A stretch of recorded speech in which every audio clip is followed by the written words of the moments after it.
Bien, Baruch Hashem, estamos estudiando de la mañana que hemos venido viendo el tema de la tzedakah. Ok, ¿quién sabe o quién no sabe, no es cierto, qué significa la palabra tzedakah? Vamos a ver desde lo más básico, de nuevo, como repaso. ¿Quién sabe qué significa la palabra tzedakah? La palabra tzedakah, ¿de dónde viene? Muy bien, muy bien. Ok, el único que quería que no contestara, contestó. Porque tú sabías, y los demás no sabían. La palabra tzedakah viene de la palabra tzedek, ¿no es cierto? Que significa justicia o juicio. Es decir, el objetivo de la tzedakah, ¿no es cierto? Cuando yo doy una tzedakah, no es una limosna. No ese es el concepto. El concepto no es que yo le estoy dando una una caridad. Es muy bien, están aprendiendo, están aprendiendo, están aprendiendo. ¿Ok? Ese no es el objetivo. El objetivo no es que la persona sienta que está recibiendo algo de misericordia, sino que es una justicia. Ese es el concepto. Es decir, yo estoy haciendo una justicia para con esa persona. ¿Me siguen, no?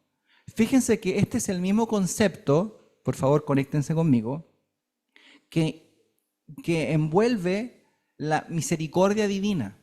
¿Por qué? Porque en el fondo lo que Hashem hace al regalarnos la salvación, ahí está envuelto el concepto de justicia. De hecho, el libro de Romanos nos trae la idea de la justificación y también lo llama como la justicia de Dios. El hecho de que Dios perdone sin obras, ¿no es cierto? Sin que haya obra de por medio, sin un mérito, sin un sehut, ¿no es cierto? Sino que solo por la fe de la persona que creyó en Yeshua como Mashiach o en Dios, ¿no es cierto? Dios a esa persona la hace justa. La acción de creer, si bien no es una obra desde el punto de vista de la observancia, sino que un acto, genera una justificación y la persona recibe la justicia de Dios. Entonces, en el fondo lo que Dios hace por medio de la salvación es un modo de sedacá también. ¿Por qué? Porque nosotros estamos pobres y ¿qué es lo que hace Hashem? Viene y nos hace una justicia, nos levanta de nuestra pobreza espiritual y nos da salvación y redención sin mérito alguno. Ese es el concepto de la tzedakah. Yo voy a hacer una justicia con el pobre, no una limosna. Si lo veo así, entonces tengo que entender que esto es mi obligación. ¿Ok? La tzedakah no es si a usted quiere. A pesar de que es voluntario, en el sentido de que no hay reglas claras a ver, ¿cómo lo digo? Es una obligación, sí, es una obligación. Pero no es una obligación que esté sujeta a todo momento, a toda hora y todos los días del año. Desde ese punto de vista, está abierta la voluntad de cada uno de nosotros. Pero para eso nuestros rabinos enseñaron leyes de cómo darse de acá. Que es eso lo que estuvimos estudiando al principio, ¿no es cierto? Hoy día en la mañana. ¿Qué vimos al final? Bueno, ¿por qué dije eso? Que la mitzvah de la tzedakah en realidad está abierta, pero al mismo tiempo es una obligación. Porque no podemos pensar de que, a pesar de que es un acto voluntario, no podemos pensar que no sea una obligación, ya que ahí está el punto, si se produce un necesitado, si se produce alguien que requiere una tzedakah, estoy obligado a ayudarlo. ¿Ok? ¿Me sigue la idea? ¿No? Necesito que se concentren acá. Si aparece alguien que está en pobreza, ¿cuál es mi obligación? Ayudarlo. Entonces se genera la situación y nace la obligación. Ahí está lo que quería decir. Se genera la situación y nace la obligación. Mientras no se genera la situación, no estoy obligado. Sí, digamos que no estoy obligado, está en modo pasivo, ¿ok? Pero eventualmente yo podría también generar la situación que me obligue, ¿no es cierto? Yo podría, con mis recursos, destinar un fondo que sea solamente para darse de acá, ¿ya? Bien, vamos a ver que esto está basado en la Torah. ¿Todos estuvieron en el shiur de la mañana? ¿Todos escucharon el shiur de la mañana? Se dieron cuenta que esto está basado en la Torah, ¿no? ¿Sí? Que la mitzvah está en la Torah. Está en Devarim, capítulo 15, verso 7. Dice, si hubiera un necesitado en ti, de entre uno de tus hermanos, en una de tus ciudades, en tu tierra, que el Eterno tu Dios te entregué, no endurecerás tu corazón ni cerrarás tu mano de tu hermano al necesitado, sino que ciertamente abrirás tu mano, ¿no es cierto? Ahí dice, patoach tiftach, abrir, abrirás. Cada vez que la Torá toca el tema de la tzedaká, repite de manera consecutiva este concepto. Abrir, abrirás. Dar, darás. O sea, lo reafirma. Desde el hebreo se nota esto. Sino que ciertamente abrirás tu mano para él y ciertamente le prestarás lo suficiente para sus necesidades, aquello de lo que él carezca. Esto lo expliqué en la mañana, no lo voy a explicar de nuevo.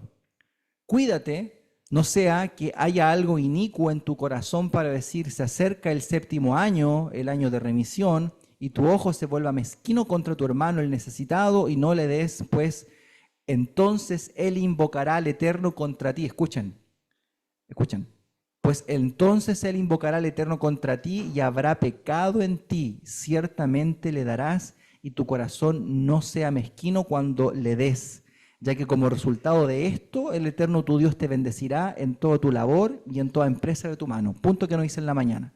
Fíjense que aquí Dios le da la capacidad al huérfano, a la viuda, al levita y al necesitado de que si tú en algún momento te niegas a dar lo que Hashem, por orden de la Torá, te obliga a dar, si tú te niegas, aquí el necesitado pudiese eventualmente, por su condición de, ¿cómo decirlo?, de oprimido, ya voy a explicar por qué, su condición de oprimido lo pone en una situación tal que sus oraciones pueden ser oídas por el Eterno de manera mucho más rápida y efectiva. ¿Ok? Es decir, el oprimido siempre va a ser oído por Dios. De esto lo aprendemos desde el pasaje que Yeshua enseñó cuando él dijo, bienaventurados sois los que buscáis la justicia. Algo así, ¿se acuerdan? ¿Se acuerdan que esto está en Mateo capítulo 5? Entonces Yeshua dijo que eran bienaventurados los que tenían hambre y sed de justicia. ¿Por qué? Porque los que tienen hambre y sed de tzedaká, fíjese que ahí está el concepto, los que tienen hambre y sed de tzedaká, de justicia, en el fondo están en una posición de carencia y de opresión. Están siendo oprimidos. ¿No? No estamos hablando de Dios. La situación en sí es una opresión. No, a Kadosh Baruj Hu, pero eso es un segundo nivel de la interpretación. Estamos hablando en el primer nivel superficial, ¿ok? Independiente de que todas las cosas vengan de Akadosh Baruj Hu, siempre hay un opresor y siempre hay un oprimido, ¿ok? A ver, te lo voy a dar vuelta y después me hacen volver al principio, ¿ok? Se los voy a dar vuelta. Por ejemplo, tú das tzedakah constantemente y resulta que viene a ti alguien constantemente a pedirte tzedakah, ¿ok? Fíjate que tú estás dando constantemente y te vuelves en un benefactor de alguien, pero de pronto el que te pide genera en ti cierta incomodidad. El que te pide empieza a generar en ti un poco de, oye, no será mucho, ¿no es cierto? Entonces tú empiezas a sentir oprimido. Mira lo que, de aquí te vamos a aprender un principio, por eso quiero que me sigan. Tú te sientes oprimido porque de una u otra manera tú dices, ok, tengo que darle por mandamiento de la Torá, estoy obligado a hacerlo. pero en cierta manera esto me oprime. ¿Por qué? Porque no le he dado una vez, le he dado varias veces, ¿no es cierto? Y le doy una vez a la semana, qué sé yo, 2 veces al mes, y es constante. ¿El Eterno te ha puesto personas así en tu vida que dependan de ti de manera constante por cualquier circunstancia, ya sea trabajo, ya sea porque tienes una relación de amistad, y el Eterno te puso ahí y lo puso a él al lado tuyo justamente para que él te pida a ti? Y tú estás puesto ahí para tú darle a él. ¿Qué genera esto? En el que da. Genera sí, pero se siente oprimido, ¿no es cierto? Porque una incomodidad. En el fondo, el que pide la sedacá se transforma en un opresor. ¿Me siguen, no? Esto lo enseña nuestro Jajamín. Y hay un ejemplo para esto. Por ejemplo, nuestros Jajamín nos enseñaron, aquí lo tengo. Nimrud persiguió a Abraham. Después me hacen volver al otro punto. El punto era del necesitado que hacía tefilá. ¿Se acuerdan? Ya, me hacen volver ahí. Nimrud persiguió a Abraham. Es decir, ¿quién era el opresor? Nimrud. ¿Quién estaba en condición de oprimido? Abraham. Ok. Jacob fue perseguido por Esaf. Aquí Esaf era el opresor, ¿no es cierto? El oprimido era Jacob. Lea fue, en cierto modo, afligida por Jacob,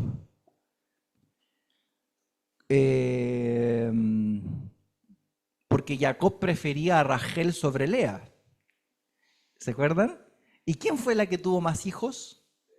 Ah, ¿me siguen?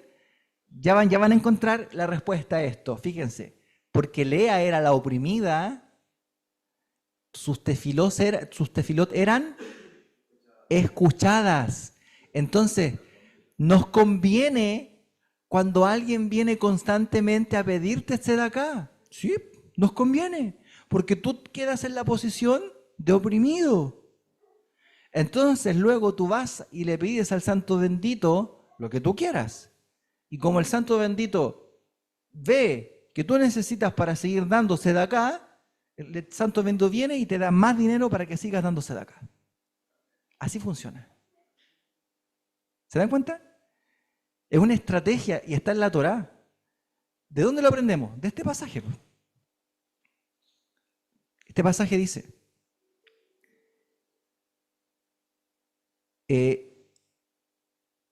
entonces el necesitado, si tú no le das, ¿no es cierto?, él invocará al Eterno contra ti y habrá pecado en ti. Quiere decir que el huérfano, en este caso el huérfano, la tefilá del huérfano, la tefilá de la viuda, y por eso hay un salmo que se llama tefilá leani, ¿no es cierto?, la oración del pobre.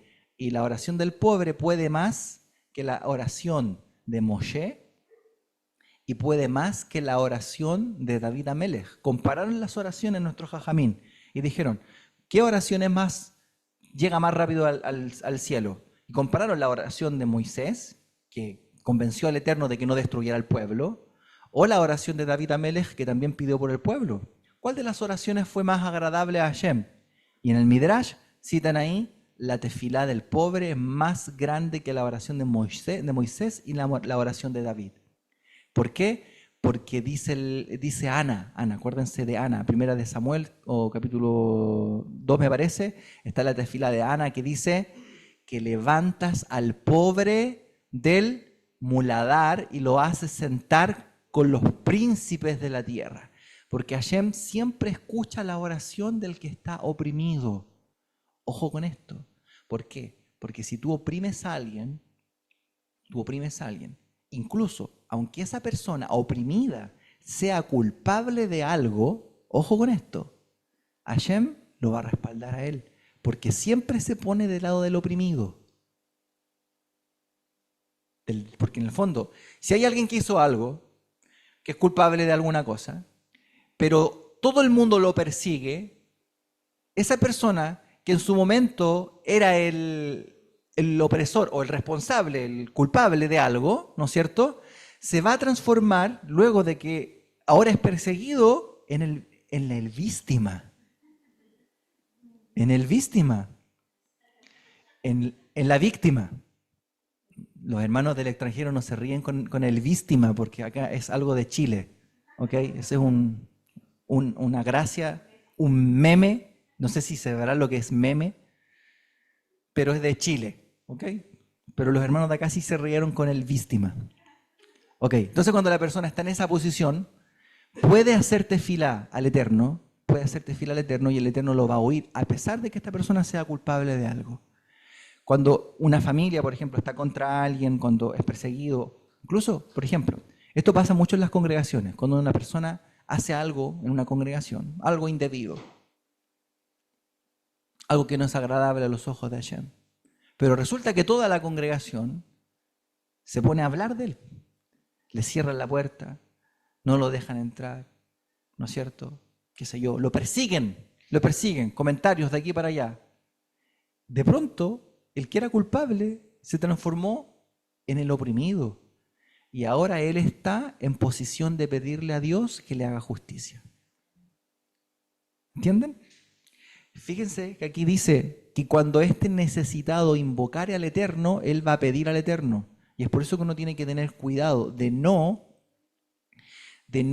negarse a dar la tzedakah o tu ayuda a quien la necesite. Sobre todo si él está en una condición menor que tú.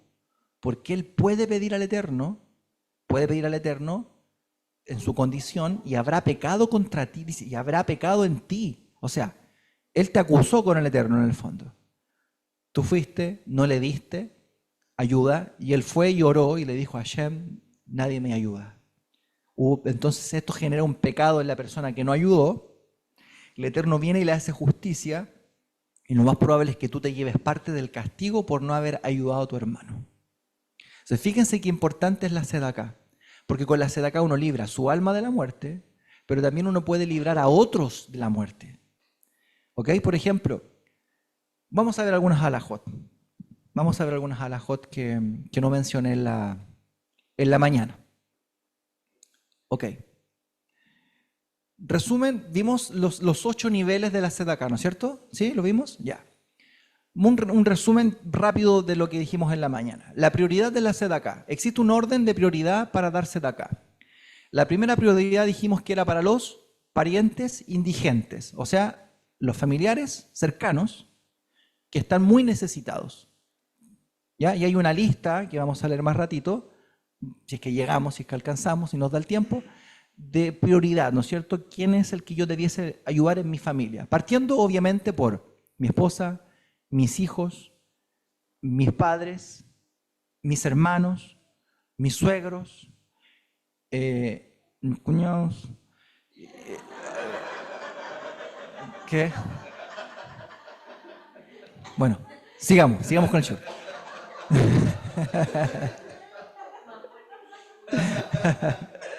Ok, sigamos con el show. Ahí está. Ok. El monto de la tzedakah, el monto para hacer la tzedakah, mi esposa es la que más se ríe y después no me deja hacer el shiur. ¿Ve? Nadie la para después. El monto de la tzedakah, la halajá establece que una persona no debe dar menos del 10%. O sea, de aquí está la idea del maaser o del diezmo, que ya lo vamos a explicar si es que llegamos ahí. A ver, bien rápido. El tema del maaser o del diezmo, uno por orden de la Torá y por enseñanza espiritual de la Torá lo tiene que separar, lo tiene que apartar. ¿Ok? El punto es que la Torá distribuye la manera y la forma en la que yo puedo entregar este dinero. Y fíjense ustedes que en la Torá por lo menos hay 3 individuos que van a ser partícipes del maaser. ¿Ya? Vemos que en la Torá está el primer diezmo, el segundo diezmo y el tercer diezmo. ¿Quiénes participan de estos 3 diezmos? Los Kohanim, los levitas, ¿no es cierto? Y el pobre. Es decir, si yo quisiera distribuir mi maaser No voy a decir cómo, no en porcentaje ni en partes iguales, pero ustedes con criterio, ¿no es cierto? Con criterio. Pueden usar. Yo no soy de la idea, discúlpenme. Y esto, obviamente, aquí yo difiero con mi rabino y difiero con otros maestros que enseñan, porque es un punto de vista de la Torá. O sea, esta es mi opinión. Mi punto de vista es este, que las personas tienen que dar maaser, sacar su diezmo, ¿ok? Y sería ideal que este diezmo pudiese llegar a una congregación, a una comunidad, siempre y cuando esa comunidad distribuya el maaser. Es decir, esa comunidad lo distribuya, ya sea para gastos de la comunidad, para comprar libros para la comunidad, Torá, Sidurim, ¿no es cierto?, para que la comunidad tenga recursos, y también para que la misma comunidad con esos ingresos también dé a los pobres y a los necesitados. Y al mismo tiempo para que le dé un sueldo, un pago, no todo el maaser a quien lidera la comunidad. ¿Por qué? Porque el obrero es digno de su salario y eso también está en las escrituras. ¿Me siguen? O sea, tampoco es que no le vamos a dar nada al líder o a aquel que enseña, porque también eso es loable. De hecho, si el líder desaparece, se acaba la congregación, porque en el fondo el líder tiene que enseñar la Torá, ¿no es cierto? Hasta que Dios levante otro. Por lo tanto, es parte importante, obviamente, de la congregación, el moré, el rabino, el pastor, quien sea. Yo no estoy de acuerdo con la idea de que el diezmo sea solamente para el pastor, o solamente para el líder, o para el rabino, o para quien sea, y que él se lo lleve entero para su casa. Creo que no es lo que la Torá nos muestra. La Torá nos muestra un camino distinto. Por lo tanto, las organizaciones religiosas debiesen, a criterio, ¿no es cierto?, decir cuánto vamos a entregarle al pobre, al necesitado, cuánto vamos a dejar para los gastos de la comunidad y cuánto vamos a pagarle al moré o al rabino encargado por su labor de la enseñanza. Y eso incluso, si en una comunidad hay más maestros, también quienes enseñen y que participan del altar, porque en el fondo participar del altar es enseñar, ¿ok? Enseñar la Torá, eso es participar del altar. También debiesen llevarse un pago por lo que hacen. Hace una clase al mes, se le paga por esa clase al mes, al moré, al rabino, a quien sea. Hace 5 clases, se le paga a la persona por sus clases que hace en el mes, porque eso contribuye, ¿no es cierto?, le da dignidad al oficio, a la labor que hace, y la persona también entiende, valora que lo que está haciendo es algo digno, ¿no es cierto? Tiene una retribución. Y no es solamente esto que muchas veces pudiese parecer un abuso. Yo entiendo que no es el ánimo. Conozco muchos líderes y siervos de Dios que están en el otro sistema, que es un sistema más cristiano, más pentecostal, no sé cómo decirlo. Puede que sí, puede que no, que esté equivocado. Y respeto incluso a quienes lo ven de esa manera. No comparto esa manera. Razón por qué no la comparto, en paréntesis largo, razón por qué no la comparto, porque las comunidades se empobrecen y no prosperan económicamente cuando el diezmo, que es la fuente de mayor ingreso para una comunidad, el diezmo no se distribuye en asuntos que permitan que la comunidad pueda flotar, ¿no es cierto?, pueda salir a flote y pueda emerger. Porque obviamente ahí está el mayor ingreso de los hermanos, ¿no es cierto?, en ese asunto. Entonces, el diezmo es el maaser kesafim. ¿Qué sería maaser kesafim? El 10% del dinero que uno recibe. ¿Qué sería la tzedaká? La tzedaká es la acción de repartir ese maaser. ¿Me entienden? ¿Me siguen, no? Es la acción de repartir ese 10%.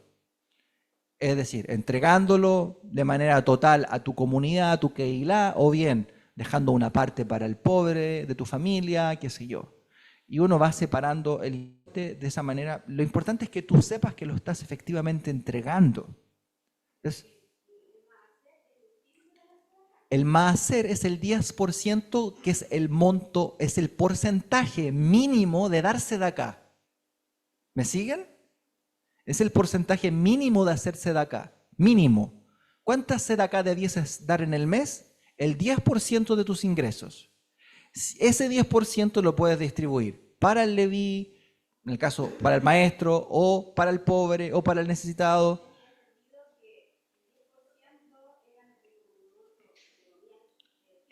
El 10%, claro, claro. 10% es, maaser significa 10%, ¿ok? O desde el 10.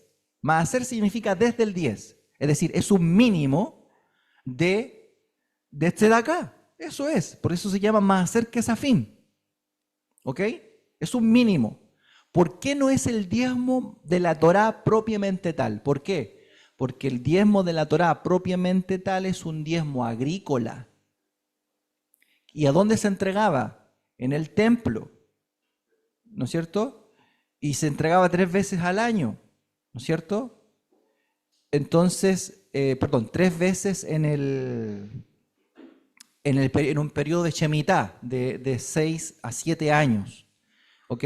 Entonces, ese contexto es evidente que no lo tenemos. No tenemos el templo, nosotros no trabajamos la tierra, pero sí tenemos ingresos. Y esos ingresos tenemos que, de una u otra manera, santificarlos. ¿Cómo los santificamos? Con maaser kesafim, maaser del dinero, de la utilidad. Ese 10% se entrega para efectos sagrados. Ahora, es el mínimo. Por eso se llama desde el 10. ¿Ok? Ahora, una persona generosa puede dar hasta el 20. ¿Ok? De hecho, la Torá dice, ¿cómo es que dice? No me quiero equivocar. Bueno, lo voy a decir en español. Dice, diezmar, diezmarás. Es decir, usa 2 veces la palabra hebrea, ahí creo que es ta'aser, maaser, ta'aser, algo así, no me acuerdo muy bien. El punto es que se repite 2 veces en el texto. De ahí se aprende que es 10 y 10, ¿no es cierto? 10 es lo que tienes que hacer por obligación y 20 es el límite que pudieses dar para que no empobrezcas. ¿Ok? Bueno, no se debe humillar al pobre. Los sabios enfatizan esto, que la tzedaká debe darse con respeto, con dignidad. Esto lo vimos en la mañana. No se puede ignorar a un necesitado, es una obligación dar tzedaká. Esto no lo vimos en la mañana, la siguiente ley. Tzedaká, se puede dar tzedaká antes de hacer la oración, la tefilá de la mañana, en Shaharit. ¿Cuál es la costumbre? Que debiésemos tener todos en nuestra casa una cajita como esa, ¿no es cierto? Bonita, ustedes la pueden comprar o hacerse una propia. No se aceptan chanchitos porque no comemos chancho, ¿no es cierto? No sería muy judío hacerte de acá en un cerdito. Entonces, tenemos tenemos un tarrito y en el tarrito echamos la moneda antes de hacer tefilá en la mañana, y esto lo aprendemos del versículo que dice, yo con tzedaká contemplaré tu rostro, que está en Salmo 17, versículo 15. Es decir, antes de hacer tefilá, ¡pum!, donamos una moneda al lugar donde tenemos la tzedaká, y eso lo separamos. Esa tzedaká no la saquen para comprar pan, no la usen para comprar, no, la separan, está separado. Si en algún momento viene un necesitado y ustedes donan lo que hay ahí. ¿Ok? Y lo van practicando. Es bueno esto, que lo practiquen, que empiecen a sacar esa energía egoísta, porque en el fondo eso es. Esta poca generosidad es una mala costumbre y una energía egoísta que está en nosotros. Tenemos que erradicarlo. Ok. La Mishnah, en el tratado de Avot, en la Mishnah, en el capítulo 2 y en la Mishnah 16, dice, sobre 3 cosas el mundo se sostiene. Sobre la Torá, sobre el servicio a Dios y sobre los actos de bondad que serían Gemilut Hasadim, ¿no es cierto? Gemilut Hasadim, dentro de los cuales está el acto de hacer tzedaká. O sea, la tzedaká es un pilar que sostiene el mundo. Una razón por la cual Chile, por ejemplo, Chile ha podido llegar al punto donde hoy día está en cuanto a comparativas de las demás naciones de Latinoamérica. ¿Por qué? A pesar de ser un país gobernado por un régimen socialista, a pesar de haber abierto las puertas a ideas de la onda woke, ¿no es cierto? Y de todo este tema transgénero y etcétera, y toda esta cosa, ¿no es cierto? Basura que viene desde tantas ideas políticas distorsionadas. A pesar de todo eso, ¿por qué estamos tan bien parados? ¿Por qué? Porque una vez al año hacemos una tremenda tzedakah. ¿Sí o no? Sí, pues, sí es eso. La Teletón. La Teletón como nación nos redime. Por eso es importante la tzedakah, porque nos redime el Eterno. Debido a esa razón, como nación, nos tiene mejor parado que todas las demás naciones.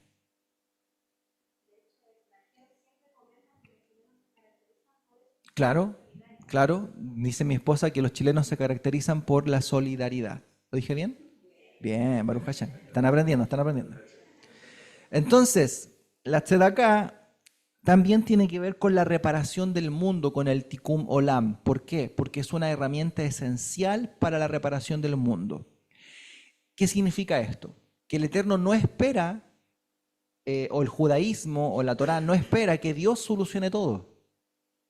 O sea, Dios creó un sistema para que tú seas parte de la solución. Dios no viene a arreglar los problemas de la humanidad. La humanidad tiene que comenzar a arreglar los problemas ya, ahora. ¿Y eso se hace cómo? Con tzedakah.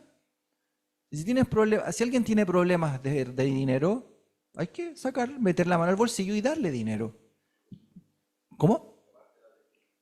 Claro, aparte la tefilá, obviamente, pero hay soluciones que son prácticas y concretas, ¿no es cierto? Entonces nosotros debiésemos promover esto para poder hacer un tikkun en el mundo. Ahora, también, esto es importante ahora que estamos llegando a Lul. La tzedakah es también un medio de la redención y cambia decretos que pudiesen estar sobre nosotros. En Yom Kippur, ¿no es cierto?, enseña nuestro Jajamim que hay 3 cosas que cambian el decreto que se sella en el día de Yom Kippur, los cuales son la tefilá, la techuvá y la tzedakah. Por eso, de aquí a el día de Yom Kippur, es decir, mañana a la noche que comienza el mes de Elul, hagamos mucha tzedakah. Hagamos tzedakot, de verdad. Miren, ¿tienen enfermedades? ¿Quieren que alguien de su familia se sane? ¿Quieren milagros? ¿Quieren cambiar decretos malos? Háganme caso. ¿Cuánto tienen? ¿Tienen 50.000 pesos? Vayan y los cambian. Transfórmenlos en monedas. Y todos los días donen una moneda a la tzedakah. 500, 1.000 pesos, lo que sea. Separen un monto. Y eso distribúyanlo, denlo a los necesitados. Salgan a buscar gente. Yo he hecho eso, esas locuras. Me acuerdo con David era chiquitito y me parece que también con la Tamar. El día anterior a Yom Kippur, siempre salíamos acá. Ya vamos, le decía yo, íbamos en el auto y yo salía con una bolsa de monedas grande y vamos a salir, les decía yo, a buscar qué le podemos dar todo esto. Hagan eso, repartan, ¿no es cierto? Y generen que los decretos se cambien. Entonces, la tzedakah sirve para eso. La tefilá sana a una persona, puede sanar a una persona, ¿no es cierto? Pero la tzedakah también. Si tú tienes a alguien que está enfermo, ok, voy a separar 100.000 pesos por la enfermedad de esta persona.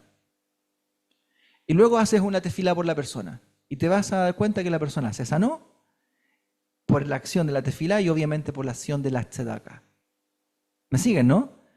Estas cosas existen, no es que tú estés comprando a Dios, no, no se trata de eso, no tiene que ver con eso. Tiene que ver con que tú estás haciendo un acto de bien, ¿ok? Estás generando una energía que desbloquea más bien la generosidad divina. Como tú estás siendo generoso, Dios es generoso contigo. Eso es. El sistema está hecho de tal manera para que funcione de esa manera. Ahora, desde el punto de vista de la Torá, la tzedakah o el dinero y la espiritualidad muchas veces parecieran estar divorciados, pero la idea de la Torá es que en realidad el dinero es algo no solamente material y físico, sino que es algo espiritual. ¿Por qué? Porque al tener la capacidad de dar a otros, generamos en nosotros la conciencia de que lo que tenemos o lo que hay para nosotros, porque en hebreo no tenemos, ¿no es cierto? El verbo hebreo, tener, no existe. ¿Cómo se dice en hebreo cuando yo quiero decir que algo me pertenece? Comillas. Hay, ¿no es cierto? Yesh, lo que hay para mí. Yesh li, lo que hay para mí. No digo yo tengo, yo digo yesh li, lo que hay para mí. Por eso es que cuando tenemos un dinero o lo que hay para mí es para que yo pueda entender que con ese dinero puedo beneficiar a otros. Y es por eso que vamos a ser responsables incluso del dinero que Hashem nos dio. Por eso hay que incluso con el dinero que Dios nos dio ser responsables, no derrocharlo y intentar santificarlo partiendo por el maaser y la tzedaka. ¿Ok? Bien, no sé cómo voy con el tiempo. Yo pensé que me iba a demorar mucho menos, pero estoy recién ahí entrando.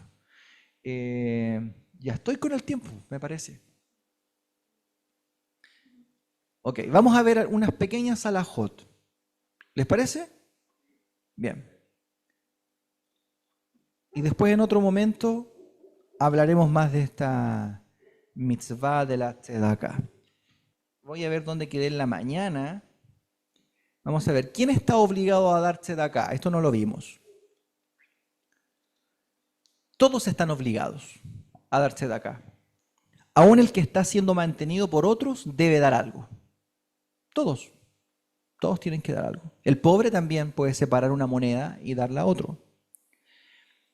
Dos personas pobres pueden cumplir la mitzvah de tzedakah dándose uno al otro sus cantidades obligatorias. Se ponen de acuerdo, él le da la moneda a él y él le da la moneda al otro. ¿Sí? ¿Sí o no? Y cumplen con la mitzvah y hacen tzedakah. Baruch Hashem.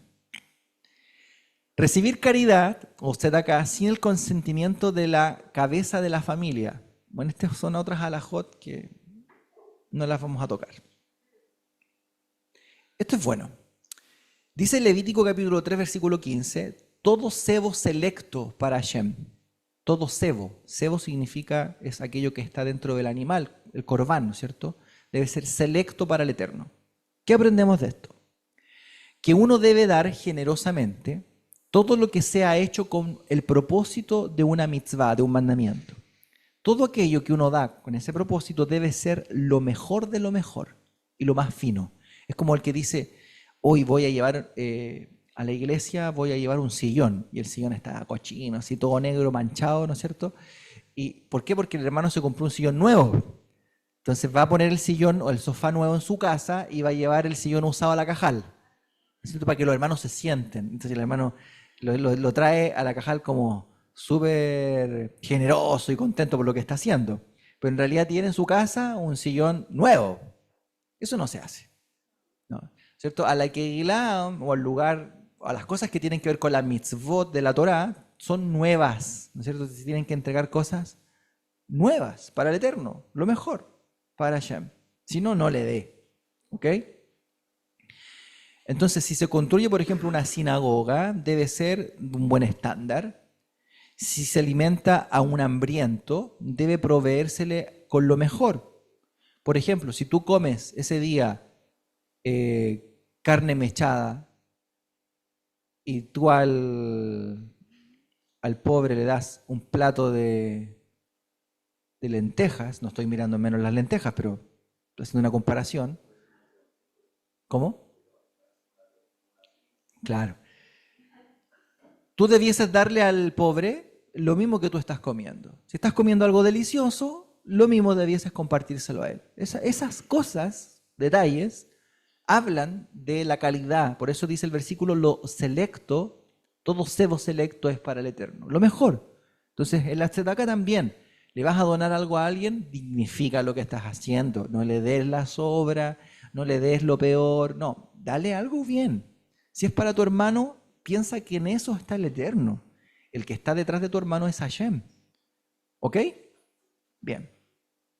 Dijimos cuánto ya se podía dar, ¿no es cierto? Eso lo dijimos, respecto del 10 y del 20%. Hablamos de los niveles de la tzedakah. Vamos a hablar un poquito de las prioridades a quién se le tiene que dar la tzedakah, pero antes vamos a hablar de la tzedakah constante. Nuestros sabios dicen, ¿cómo es posible que uno esté preocupado en dar tzedakah constantemente? Nuestros rabinos de Yavne aprendieron que esto se refiere a un padre que alimenta a sus hijos mayores de 6 años. Ustedes saben que la halajá establece que desde los 6 años arriba todo lo que un padre hace por sus hijos, lo expliqué en la mañana, ¿no? Todo lo que un padre da a sus hijos es tzedakah. Imagínate, hay quienes tienen hijos hasta los 30 años haciendo la tzedakah, ¿no es cierto? Ahí está el niño recibiendo tzedakah del papá y de la mamá. Entonces, a partir de los 6 años, nuestros sabios, desde el punto de vista de la halajá, no desde el punto de vista de la moral, obviamente, y de la ética, uno tiene que ir más allá de la halajá. ¿Se entiende eso, no? Para que el día de mañana no saquen al niño a la calle, ¿no es cierto? Uy, que More, usted dijo que ya no había que darle más comida al niño y lo dejaron afuera. No, no es eso lo que estoy diciendo.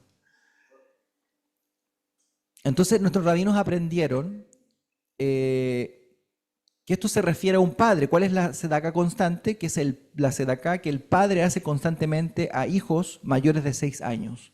Rabbi Shmuel Bar Nachmani dijo que se refiere a adoptar a un huérfano y educarlo en su casa y ayudarlo a casarse. Hay una tzedakah constante. Hay quien dice que tiene que ver con los hijos, hay quien dice que tiene que ver con tomar a alguien de escasos recursos y apadrinarlo. Y yo creo que eso es precioso, eso es bonito. Alguien con quien tú no tienes ninguna relación, vínculo, pero tú decidiste a esa persona sacarlo de su fondo y levantarlo y llevarlo ojalá al matrimonio y decir, Baruch Hashem, terminé contigo una labor que nadie quería hacer, pero yo la hice. ¿Me entienden, no? Y ahí quizás podríamos pensar, entrar en otros temas que tienen que ver, por ejemplo, con la adopción de niños, ¿no es cierto? Pensar en esas cosas, en esas acciones que a los ojos del Eterno, esas cosas al Eterno le mueven el piso. Si hay cosas que al Eterno lo conmueven, son ese tipo de acciones. Cuando alguien es capaz de entregar algo por alguien cuyo vínculo no es sanguíneo, ¿no es cierto? Como por ejemplo muchos actores han hecho esto, o gente de la televisión, gente famosa, ¿no es cierto? Han hecho estas acciones que son tremendas. Tomar a un niño y educarlo, darle sustento, luego pagarle sus estudios y tratarlo exactamente como tratan a sus hijos. Ese acto, usted puede decir, claro que son mundanos, hijos del diablo, hay gente que ¿no es cierto?, que los trata así, pero esos actos de bondad ningún religioso lo tiene, ¿sí o no? Ese es el tema. La Torá nos quiere llevar a niveles donde nuestra religión sea menor que en los actos de bondad que están sobre nosotros. ¿Me entienden, no? Que podamos superar la religión, que podamos ir más allá de lo que la ley misma nos exige y podamos tener conciencia de que nosotros podemos incluso apadrinar, ayudar a alguien. Entonces, ¿cuál es la invitación? Vamos a dejarlo hasta acá, hay mucho que hablar, la verdad. ¿Cuál es la invitación? Piensen en esto. ¿Podemos nosotros cambiar vidas? Podemos cambiar nuestra vida con la tzedakah. ¿Podemos nosotros generar bendición, no maldición con la tzedakah? ¿Podemos nosotros generar actos de bondad que Dios ama y que son dignos de hijos de Dios? Quien hace tzedakah se considera hijo de Abraham, dicen nuestros sabios. Estos son actos que son dignos de los hijos de Abraham. Y podemos nosotros, por medio de estos actos, podemos generar que nuestras vidas tengan un sentido especial y único. Hay una niña que sigue a mi esposa en Instagram, que no recuerdo cómo se llama, pero es una chica que junto a su mamá, española, ok, española se llama, y olé, ¿no? Es española, y olé, es española. Entonces, esta chica junto a su mamá se fueron a África y viven en una parte de África extrema donde no hay luz, no hay agua o es muy difícil encontrar, ¿no es cierto? ¿Y qué es lo que hicieron? No sé cuántos niños habrán apadrinado, pero son por lo menos 200, 300 niños. O sea, comenzaron un trabajo con la mamá, que es doctora, creo que es doctora, y la mamá con su hija se fueron, viajaron, dejaron toda su vida de España, se fueron a viajar a África y comenzaron este trabajo. Y han vivido ahí, ya llevan varios años, apadrinando a niños negritos, a todos estos morenitos chiquititos, dándoles, son niños con discapacidades, ¿no es cierto? Dándoles alimentos, preocupación, atención médica. La niña esta los educa, les enseña, los atiende. Quiero que vean esto, por favor, antes de que terminemos la paracha, vean esto. Ella no es religiosa, pero está haciendo algo por alguien que es tremendo a los ojos de Dios. Nosotros pudiésemos hacer cosas tremendas por otras personas. Eso es lo que la Torá nos invita, porque por eso esto es un pilar que sostiene el mundo. Nosotros pudiésemos hacer cosas tremendas por otro, pero a veces nos cuesta hacer algo, un acto de bondad, un favor, por un pariente, por un familiar. Ponemos problemas por acompañar, por ayudar, por donar. Nos cuesta, ¿sí o no? De esas cosas tenemos que arrepentirnos y pedirle a Dios que nos cambie ese corazón duro y egoísta que tenemos. Porque, voy a decirlo en chileno, pucha que cuesta tener corazones generosos primero con nosotros y dadivosos y actos de bondad entre nosotros. Con menos razón vamos a ir a la África a sustentar niños, ¿me entienden? Si pudiésemos comenzar por nosotros, por casa, cómo nosotros mismos vamos a generar un sentido de generosidad y de amor en la familia, en la comunidad, y eso va a hacer que nosotros crezcamos como individuos. Escuchen, esto va a permitir que sus vidas tengan un sentido especial, un sentido profundo, porque de verdad, hermanos, que cuando uno se olvida de sus problemas, cuando tú te olvidas de tus preocupaciones, de tus problemas, de tus yo-yos, de yo quiero, yo pienso, yo siento, yo necesito, a mí me pasó esto, olvídate de lo que te pasó a ti y comienza a pensar en otros, ¿Cómo ayudar a otros? ¿Cómo yo podría ayudar a otros? Cuando tú empiezas a ver la vida así, Akadosh Baruj Hu, ¿qué es lo que hace?